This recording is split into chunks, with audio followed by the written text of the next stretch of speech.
ప్రభుత్వము స్థానిక సంస్థల ఎన్నికలకు సంబంధించి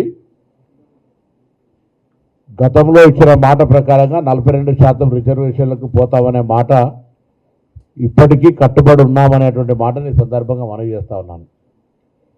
వాస్తవంగా తెలంగాణ ప్రభుత్వం పక్షాన కుల సర్వే నిర్వహించి దానికి సంబంధించిన అంశాలన్నింటినీ కూడా మంత్రివర్గ ఉపసంఘం ద్వారా రివ్యూ చేసి తదనంతరం క్యాబినెట్లో పెట్టి క్యాబినెట్ నుండి శాసనసభలో చర్చకు ఉంచి చర్చలో అన్ని పార్టీల అంగీకారంతో ఏకగ్రీవ తీర్మానం చేసుకొని గవర్నర్ గారి ద్వారా రాష్ట్రపతి గారికి పంపినటువంటి అంశాలన్నీ కూడా తెలంగాణ సమాజానికి అందరికీ తెలుసు, బహిరంగ రహస్యం.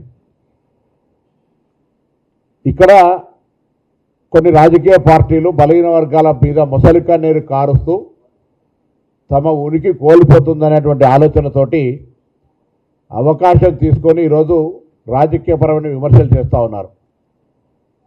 నేను అడుగుతా ఉన్నా స్పష్టంగా, కాంగ్రెస్ పార్టీ ప్రభుత్వం పక్షాన మేము చేయాల్సినటువంటి ప్రతి ఒక్క